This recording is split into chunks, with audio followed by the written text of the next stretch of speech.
pada kita pada pagi hari ini. Kita akan pujikan selamat pagi Tuhan, tak lupa terima kasih.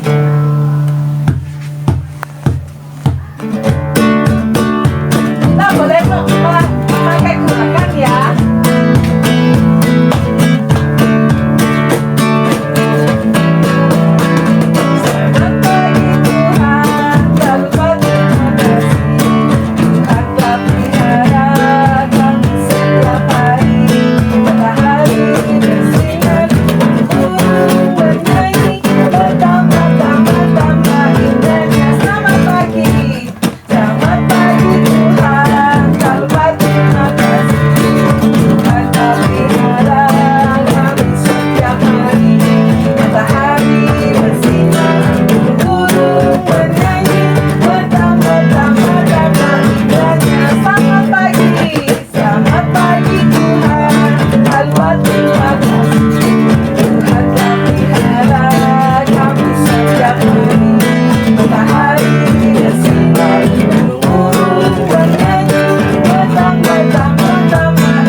Sebelum kita lanjutkan ke pujian berikutnya, mari kita berdoa.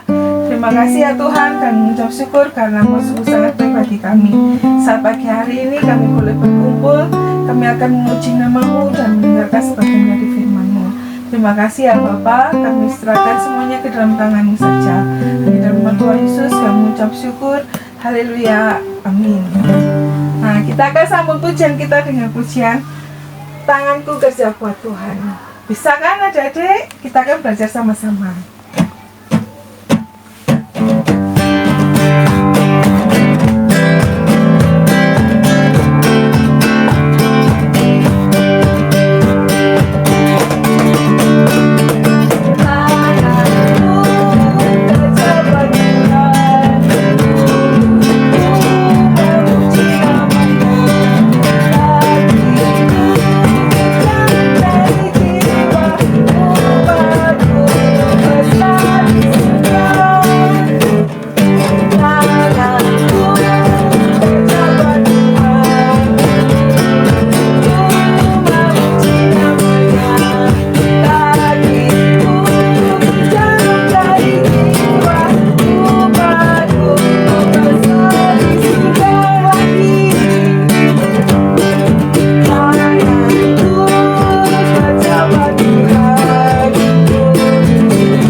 Tuhan, kita akan mempersiapkan hati kita.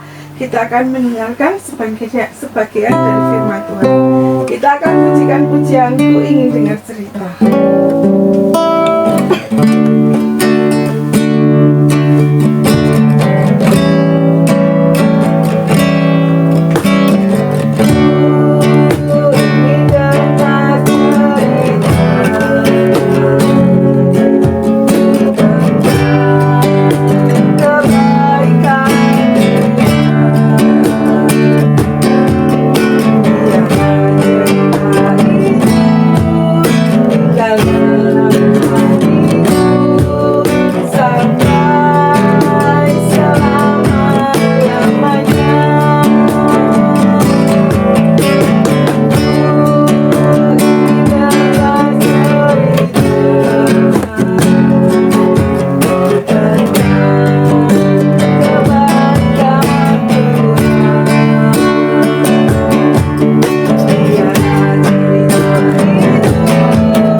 siap untuk mendengarkan sebagian dari firman-Mu.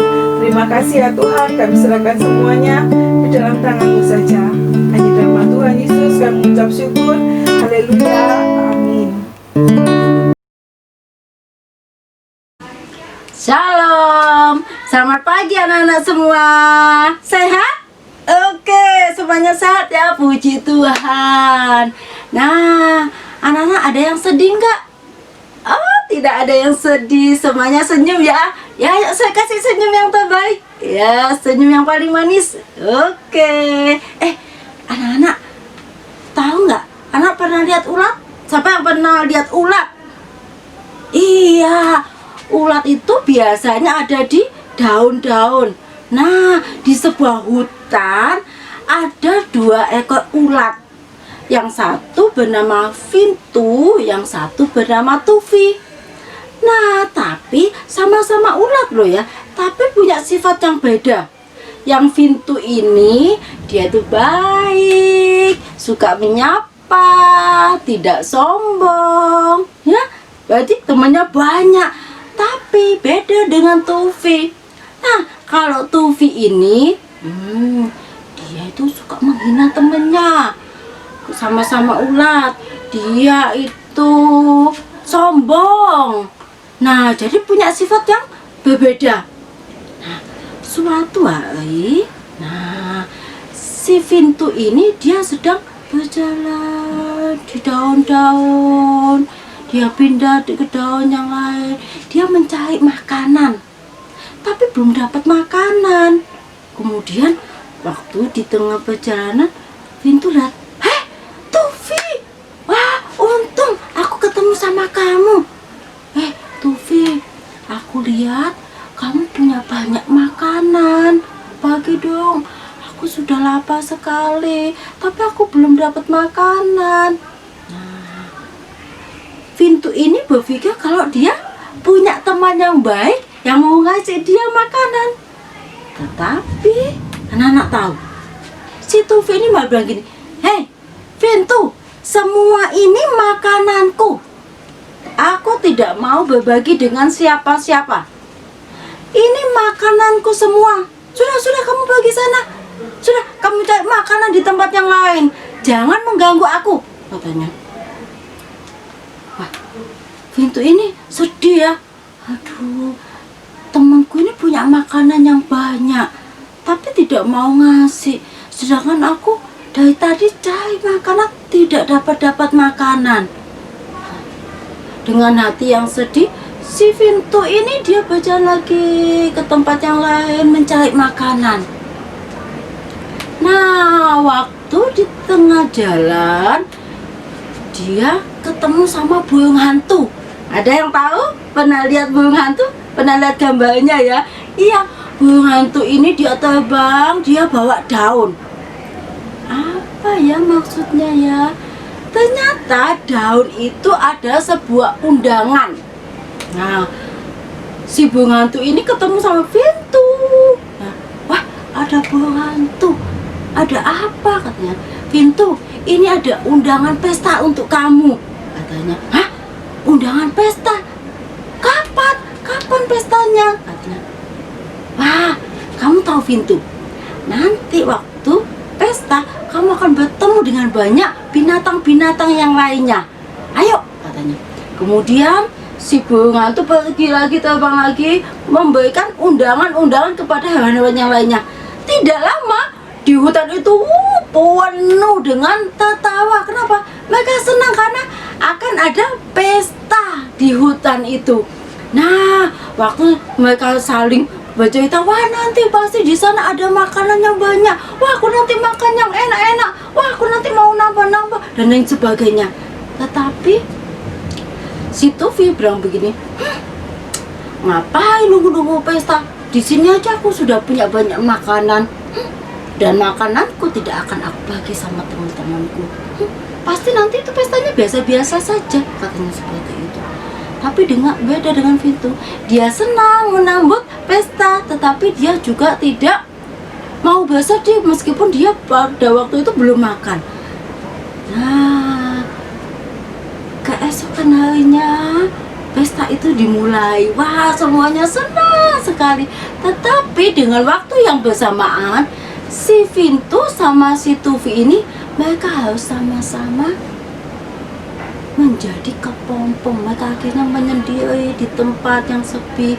Kemudian mereka menjadi kepompong. Nah, sesuai dengan waktunya kepompong ini ya, mereka bertahan cukup lama menjadi kepompong. Jadi mereka ada di dalam kepompong itu. Kemudian tidak lama dari itu mereka sama-sama berubah menjadi apa? Ada yang tahu? Kalau ular jadi kepompong, akhirnya jadi apa? Iya, betul. Jadi kupu-kupu yang cantik. Ya, waktu mereka sudah mulai, kepompongnya sudah mulai buka-buka, mulai bergerak-bergerak gini, keluarlah mereka menjadi seekor kupu-kupu yang cantik. Tapi beda. Apalagi ya beda? Ternyata karena pada waktu menjadi ulat, si Vintu ini baik ya, dia menjadi kupu-kupu yang cantik. Sayapnya itu berwarna-warni, bagus-bagus warnanya. Beda dengan si Tufi. Tufi itu sepanjang menjadi ulat dia sombong, pelit dan lain sebagainya. Pada waktu dia berubah menjadi kupu-kupu, semua sayapnya itu berwarna hitam. Ya. Dia kaget. Wah, kenapa sayapku hanya hitam saja? Kenapa punya si Vintu itu sangat bagus sekali?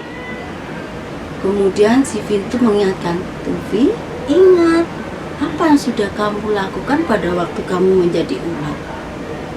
Nah, disitulah Tufi akhirnya menyadari kesalahannya, bahwa selama dia menjadi ulat ternyata dia sombong, ya, dia sombong kepada orang lain. Nah, sama di dalam Alkitab ini, di sini ada seorang bapak yang bernama Bapak Yohanes. Bapak Yohanes ini dia menyampaikan tentang jalan keselamatan, ya, tentang keselamatan, bahwa Tuhan Yesus Mesias itu mau datang, dan banyak sekali orang itu yang dibaptis oleh Bapak Yohanes ini. Nah, suatu hari Bapak Yohanes ini ada di Sungai Yordan. Banyak yang dari Yudea, dari wilayah-wilayah sekitar itu, mereka banyak yang datang mendengarkan apa yang disampaikan oleh Bapak Yohanes, dan mereka bertobat. Kemudian mereka minta dibaptis oleh Bapak Yohanes.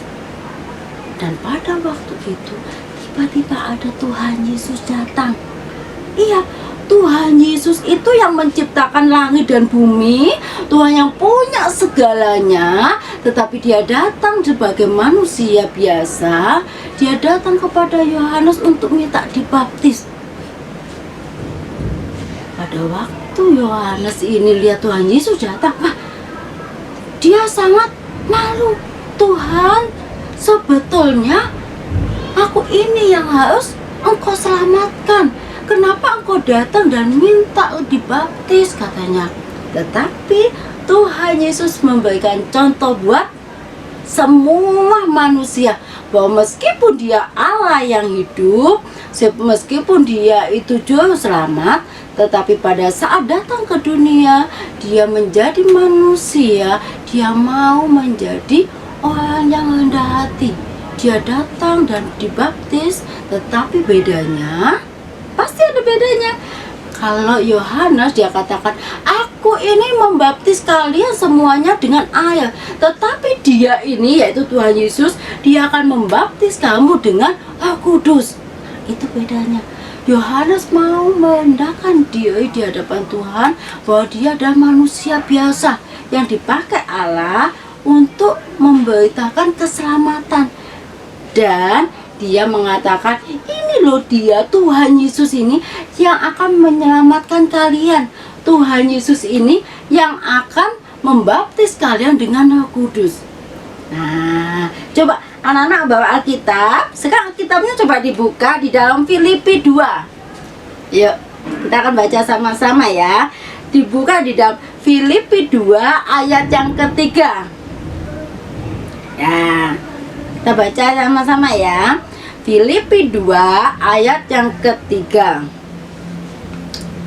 Dengan tidak mencari kepentingan sendiri atau puji-pujian yang sia-sia, sebaliknya, hendaklah dengan rendah hati yang seorang menganggap yang lain lebih utama daripada dirinya sendiri. Nah, di situ mengatakan hendaklah yang seorang sebaliknya, hendaklah dengan rendah hati yang seorang menganggap yang lain lebih utama. Jadi apa? Kita ini diajar Tuhan untuk tidak sombong, ya. Enak nggak kalau punya teman sombong? Nggak enak. Pasti kalau kita lihat teman kita sombong, gemes ya. Wah, kok sombong sih? Nah, sama. Kalau orang lain melihat kita sombong, pasti orang lain juga tidak suka. Jadi, ini Tuhan mengajarkan bahwa kita semua ini tidak boleh sombong. Apa yang kita punya, apa yang kita bisa, kita tidak boleh sombong. Karena apa yang kita punya dan apa yang kita bisa itu asalnya dari Tuhan. Dan setiap sifat sombong itu pasti ada akibatnya. Misalnya sombong, berteman ini sombong, pasti lama-lama gak punya teman. Mas, karena apa? Mereka tahu, gak enak ya main-main sama anak yang sombong. Nah, pasti ada akibatnya. Tapi kalau sebaliknya, kalau kita baik, suka tolong teman, nggak suka yang nggak suka ngomong-ngomong yang jelek, pasti teman kita tambah lama tambah banyak. Dan pasti di mana kita ada, pasti di situ pasti kita disenangi, ya. Itu firman Tuhan kita pagi ini. Ingat, kita tidak boleh sombong, ya. Oke, puji Tuhan. Kita akan berdoa bersama-sama. Semua lipat tangan, semua tutup mata. Tuhan Yesus yang baik, terima kasih. Pagi ini Engkau mengajarkan kepada kami untuk tidak sombong, untuk kami boleh belajar rendah hati Tuhan, untuk kami boleh menjadi anak yang baik, anak yang saling mengasihi teman-teman. Dan yang Engkau memberkati anak-anak di dalam sekolahnya, kesehatannya, di dalam pergaulannya, dimanapun mereka berada. Tuhan, Engkau memberkati anak-anak semuanya. Kami percaya Tuhan, pertumbuhan dan perkembangan dari mereka ada di dalam tangan Engkau, dan Engkau akan memberkati mereka satu persatu Tuhan. Begitu juga dengan kedua orang tua mereka. Tuhan memberkati di dalam kesehatannya, pekerjaannya, usahanya saat ini. Tuhan memberkati semuanya. Tuhan juga memberkati kota Malang dengan segala keadaan pandemi yang ada saat ini. Tuhan Yesus, Engkau Allah yang baik. Berkati kota Malang, berkati bangsa dan negara kami, berkati lingkungan kami tinggal saat ini. Biarlah Tuhan Yesus, Engkau senantiasa peliharakan dan menjaga setiap kehidupan kami. Dan kami bersyukur Tuhan punya Allah yang baik seperti Engkau, Allah yang mengasihi kami semuanya. Di dalam nama-Mu Tuhan kami berdoa dan mengucap syukur. Haleluya. Amin.